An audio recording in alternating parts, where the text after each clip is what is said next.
সুপ্রিয় দর্শক, স্বাগতম জানাচ্ছি সর্বশেষ আপডেট বাংলা সংবাদে। শুরুতেই সংবাদ শিরোনাম। শুরুতেই জানিয়ে দিব, হাসিনা ছিল ফ্যাসিস্ট, রাষ্ট্রপতির ভাষণে চলছে গভীর খেলা। বিস্তারিত থাকছে প্রতিবেদনে। এদিকে ইনসাফের দোকানে ভেজাল মাল, নিমের মাজনে নিম নেই, জামায়াতের ইসলামে ইসলাম নেই। বিস্তারিত থাকছে প্রতিবেদনে।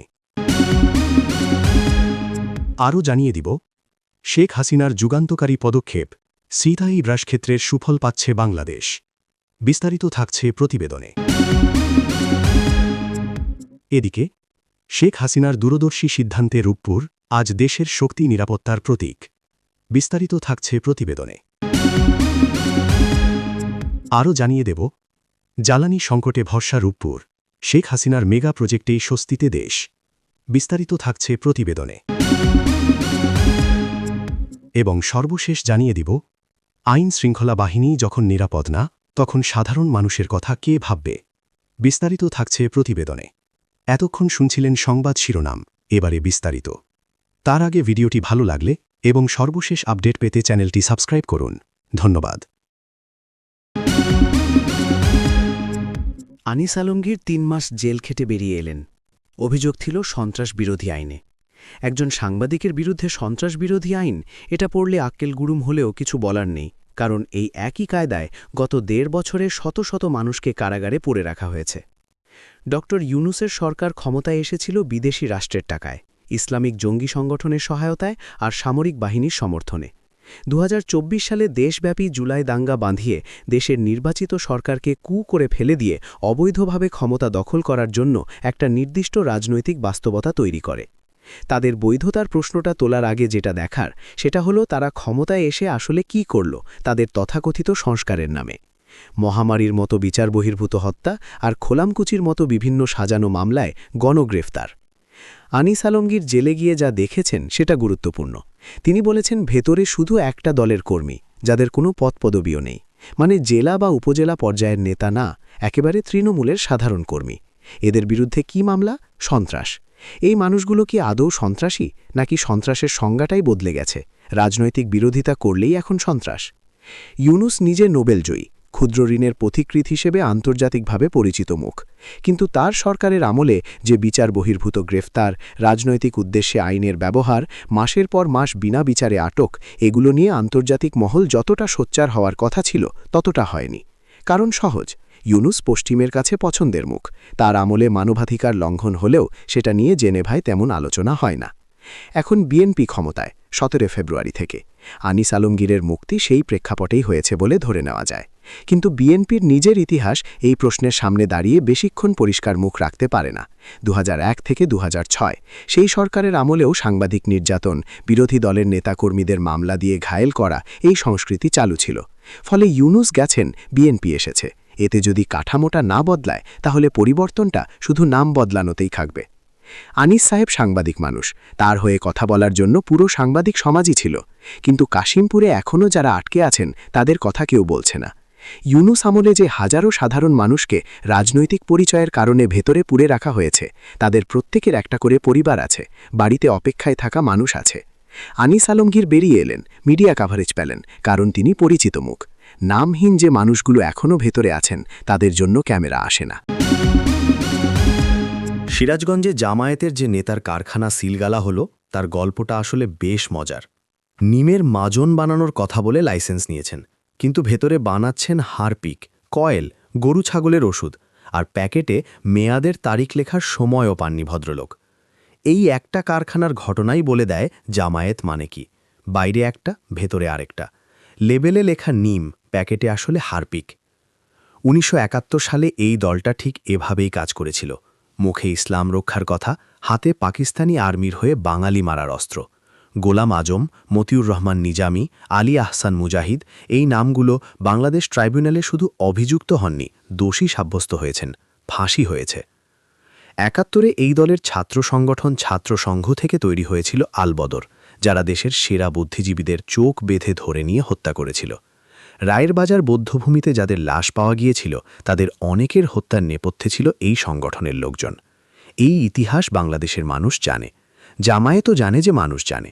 তারপরও তারা প্রতিটা নির্বাচনে মাঠে নামে, প্রতিটা মঞ্চে উঠে কোরআনের আয়াত পড়ে, ইনসাফের কথা বলে। 12 ফেব্রুয়ারি 2026-এর নির্বাচনের কথায় আসি। আওয়ামী লীগ নেই, বড় অন্যান্য দলগুলোও নেই। দেশের প্রধান প্রধান রাজনৈতিক দল, যাদের মিলিয়ে মিলিয়ে ভোট ব্যাংক দেশের মোট ভোটারের 70-80 ভাগের কাছাকাছি, তারা কেউ এই নির্বাচনে ছিল না। ভোটার উপস্থিতির যে চিত্র বিভিন্ন কেন্দ্র থেকে এসেছে সেটা দেখে লজ্জা লাগে। ফাঁকা বুথ, কোথাও কোথাও হাতে গোনা কয়েকজন ভোটার। এই পরিস্থিতিতে জামায়াত নির্বাচনে গেছে, কিছু আসন পেয়েছে এবং এখন গলা উঁচিয়ে নিজেদের বিরোধী দল বলছে। বিরোধী দল মানে কি? মানে হলো জনগণের রায়ে নির্বাচিত হয়ে সংসদে বিকল্প কণ্ঠস্বর হওয়া। কিন্তু যে নির্বাচনে জনগণ ছিলই না, সেই নির্বাচনের ফলাফল নিয়ে গণতান্ত্রিক বৈধতার দাবি করা রীতিমতো প্রতারণা। এখানে আরেকটা কথা না বললেই নয়, জামায়াত একটা আন্তর্জাতিকভাবে বিতর্কিত সংগঠন। পাকিস্তানে এই দলের মতাদর্শের সঙ্গে যুক্ত নেটওয়ার্কের সম্পর্ক নিয়ে নিরাপত্তা বিশ্লেষকরা বহু বছর ধরে লিখে আসছেন। বাংলাদেশে হলি আর্টিজান হামলার পরে যে তদন্ত হয়েছে, জঙ্গি নেটওয়ার্কের যে মানচিত্র তৈরি হয়েছে, সেখানে ইসলামপন্থী রাজনীতির ছায়ায় বেড়ে ওঠা বিভিন্ন সংগঠনের নাম বারবার এসেছে। জামায়াত সরাসরি স্বতন্ত্রী কর্মকাণ্ডে জড়িত এমন দাবি প্রমাণ সাপেক্ষ, কিন্তু এই দলের আদর্শগত পরিবেশ থেকে কোন ধরনের মানুষ তৈরি হয় সেটা বাংলাদেশ গত 50 বছরে বারবার দেখেছে। ফিরে আসি সিরাজগঞ্জের সেই কারখানায়। কারখানার ম্যানেজারকে 3 লাখ টাকা জরিমানা করা হয়েছে, কারখানা সিলগালা হয়েছে। মালিক নজরুল ইসলাম কাওয়াকোলা ইউনিয়নের জামায়াত আমির, একই সঙ্গে ইউনিয়ন পরিষদ সদস্য। এই লোক নির্বাচিত জনপ্রতিনিধি, মানুষ তাকে ভোট দিয়েছে, আর তিনি সেই মানুষদের জন্য কি করেছেন? ভেজাল ওষুধ, নকল মাজন, অনুমোদনহীন কারখানা। এটাই তার জনসেবার নমুনা, এটাই তার দলের ইনসাফ। জামায়াত প্রতিটা বক্তৃতায় আখেরাতের কথা বলে, বেহেশতের কথা বলে, আল্লাহর সামনে জবাবদিহিতার কথা বলে। কিন্তু যে দলের নেতা মানুষকে ভেজাল ওষুধ গেলায়, যে দলের প্রতিষ্ঠাতারা গণহত্যায় সহযোগী ছিলেন, সেই দলের বেহেশতের টিকিট কিভাবে নিশ্চিত হয় সেটা সত্যিই বোঝার বাইরে। দেশের জ্বালানি সংকট নিরসনে বিগত আওয়ামী লীগ সরকারের নেওয়া দূরদর্শী পদক্ষেপের সুফল পেতে শুরু করেছে বাংলাদেশ। এরই ধারাবাহিকতায় কুমিল্লার মুরাদনগরের শ্রীকাইল গ্যাস ক্ষেত্রের 5 নম্বর কূপ থেকে আনুষ্ঠানিকভাবে গ্যাস উত্তোলন শুরু হয়েছে। আজ শনিবার 14 মার্চ সকালে মখলিসপুরে এই নতুন কূপটির উদ্বোধন করা হয়। উল্লেখ্য, 2004 সালে তৎকালীন সরকারের শাসনামলে প্রথম শ্রীকাইলে গ্যাসক্ষেত্র আবিষ্কারের ঘোষণা দেওয়া হয়েছিল, কিন্তু তৎকালীন সরকারের ত্রুটিপূর্ণ খনন কাজের কারণে সে সময় কোনো গ্যাস পাওয়া যায়নি এবং প্রকল্পটি ভেস্তে যায়। ওই আমলে জ্বালানি খাত মানেই ছিল খাম্বা দুর্নীতি আর নাইকো কেলেঙ্কারি। সেই সময় শ্রীকাইলের মতো গ্যাস ক্ষেত্রগুলো নিয়ে ছিনিমিনি খেলা হয়েছে। তৎকালীন সিন্ডিকেট দেশীয় গ্যাস উত্তোলনের চেয়ে বিদেশ থেকে গ্যাস আমদানির কমিশন বাণিজ্যে বেশি আগ্রহী ছিল। কিন্তু শেখ হাসিনা সরকার দেশীয় গ্যাস অনুসন্ধানে জোর দেওয়ায় আজ জ্বালানি সংকটের মুহূর্তেও বাংলাদেশ কিছুটা স্বস্তিতে রয়েছে।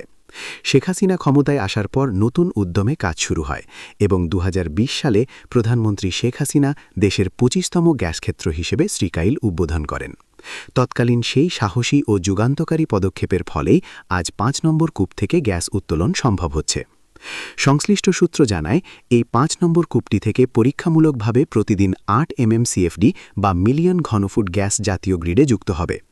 এর ফলে শ্রীকাইল গ্যাস ক্ষেত্রের মোট 5টি কূপ থেকে দৈনিক 17 মিলিয়ন ঘনফুট গ্যাস সরবরাহ করা সম্ভব হবে, যা দেশের ক্রমবর্ধমান জ্বালানি চাহিদা পূরণে গুরুত্বপূর্ণ ভূমিকা রাখবে।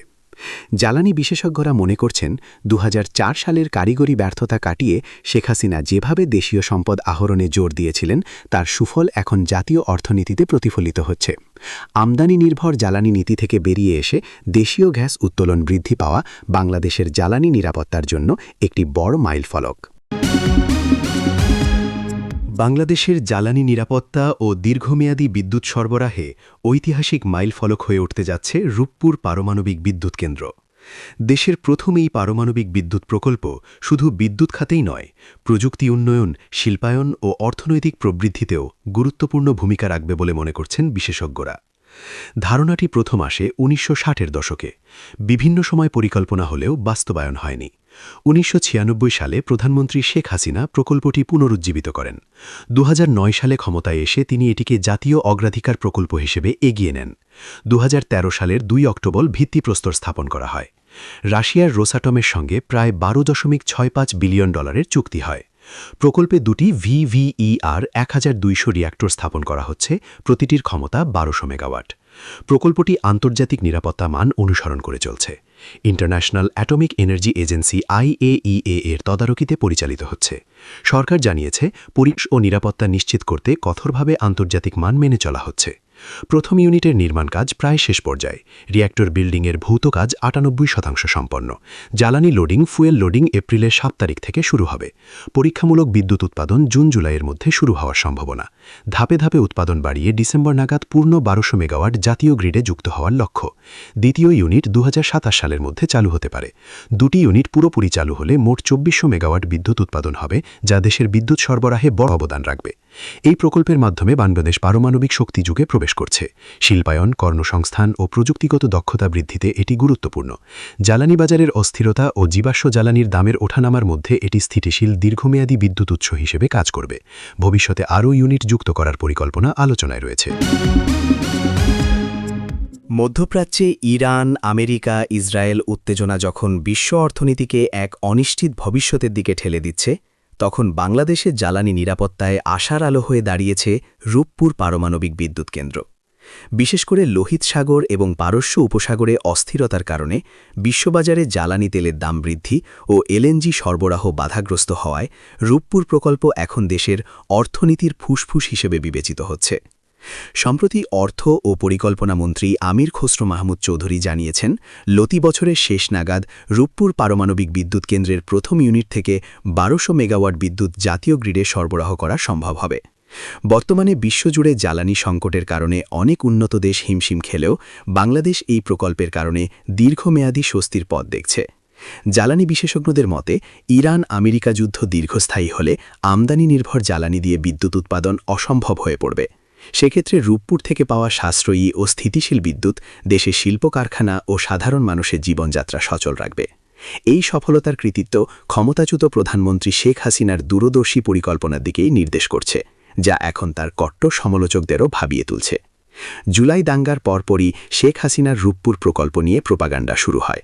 ওই সময় প্রকাশিত এক প্রতিবেদনে দাবি করা হয়, রূপপুর পারমাণবিক বিদ্যুৎ কেন্দ্র প্রকল্প থেকে $500 কোটি, প্রায় 59,000 কোটি টাকা আত্মসাৎ করেছেন শেখ হাসিনা। পরে রাশিয়ার আর্থিক সহায়তায় পরিচালিত রূপপুর পারমাণু বিদ্যুৎ প্রকল্প RNPP-তে দুর্নীতি বিষয়ে বিভ্রান্তিকর ও মিথ্যা তথ্য প্রচার বন্ধে প্রকল্পের ব্যয় সংক্রান্ত এক বিবৃতি দিয়েছে ঢাকার রুশ দূতাবাস। সেখানে স্পষ্ট দেখা যায়, শেখ হাসিনার বিরুদ্ধে আনা অভিযোগ পুরোপুরি মিথ্যা। টেকনাফের ঘটনাটা পড়ে প্রথমে মনে হলো, এটা কি 2002-2006 সালের কোনো পুরনো খবর?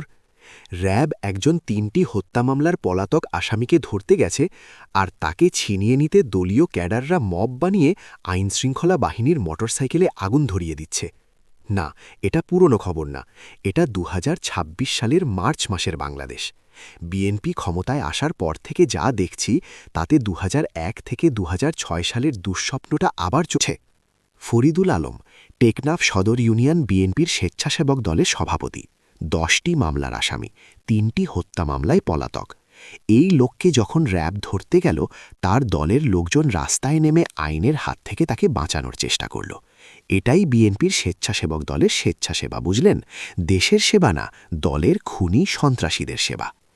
বিএনপি দলটার জন্মই হয়েছিল সেনানিবাসে। জিয়াউর রহমান গণতন্ত্রের পথে আসেননি, তিনি ক্ষমতায় বসেছিলেন বন্দুকের নলের জোরে। এরপর নিজের ক্ষমতাকে বৈধতা দিতে একটা দল বানালেন, একটা নির্বাচন সাজালেন, যেখানে প্রধান প্রধান রাজনৈতিক শক্তিগুলো ছিল না, আর নিজেই জিতে গেলেন।